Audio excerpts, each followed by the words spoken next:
Buongiorno, mi chiamo Silvia Cosimini e di mestiere faccio la traduttrice. Traduco da una lingua poco diffusa che è l'islandese. Non so quante cose sappiate dell'Islanda, magari sapete che sta sotto il circolo polare artico, che ci sono tanti ghiacciai e che ha una squadra di calcio che sta simpatica a tutti, però forse non sapete che in Islanda ci sono anche molti scrittori. E gli abitanti dell'Islanda sono pochissimi, sono soltanto 360.000, però tutti leggono molto e tutti scrivono molto, quindi c'è una buona produzione di storie in Islanda. Il libro che vi voglio presentare oggi per i consigli di lettura è questo, Lo scrigno del tempo di Andri Snær Magnason. Se poi non siete proprio sicuri di dove si trovi l'Islanda, girate il libro e dietro trovate un planisfero con la bandierina e il punto esatto di dove si trovi questa piccola isola.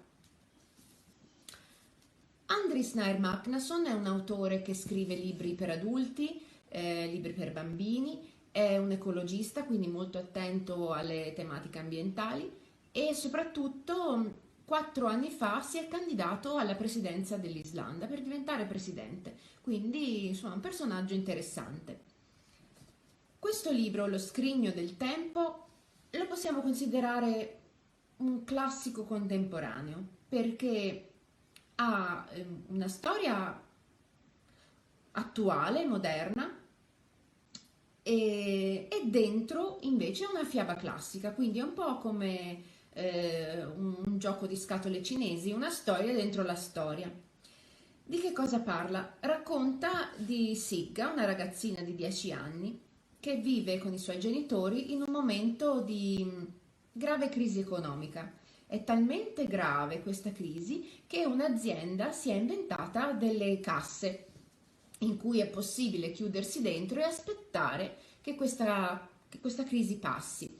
La scatola si aprirà automaticamente nel momento in cui le condizioni saranno migliori.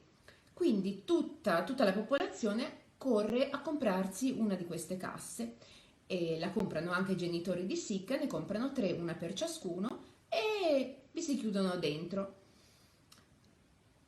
Però la scatola di Sicca probabilmente doveva avere un difetto oppure forse era rotta perché si apre molto prima di quella dei suoi genitori.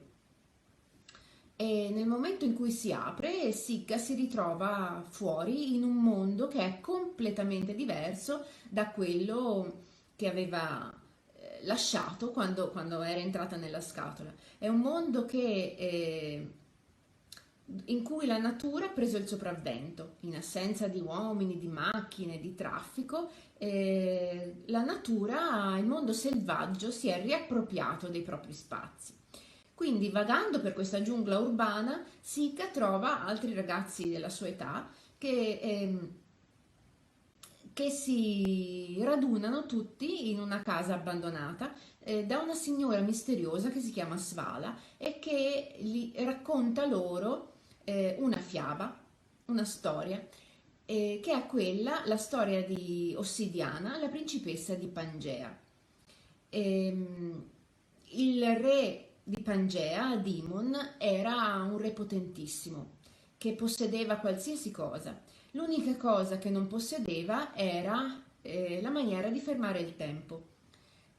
Voleva in tutti i modi conoscere il modo di fermare il tempo per preservare la sua bambina dalla vecchiaia, per cui manda un editto in tutto il suo regno perché qualcuno inventi la maniera di fermare il tempo. E alla fine un gruppo di nani si presenta a corte con questo scrigno magico. Questo scrigno magico, vediamo com'è. Lo scrigno si rivelò un manufatto straordinario. Il re convocò i maggiori esperti di tutto il regno per studiarlo con attenzione. Orafi, carpentieri, dentisti, fabbri, tuttofare, tessitori e intagliatori di diamanti si scervellarono mentre lo esaminavano. Vi posero dentro una clessidra e la sabbia smise di scorrere non appena il coperchio fu richiuso. Riempirono lo scrigno di farfalle, che rimasero sospese a mezz'aria come in un acchiappasogni. Tutti erano d'accordo che si trattasse del più grande capolavoro del mondo. E quindi fa entrare Ossidiana dentro questo scrigno. Che cosa succederà? Non ve lo dico, ve lo lascio scoprire da soli. Lo scrigno del tempo, Andri Snær Magnason, un libro islandese. Ciao!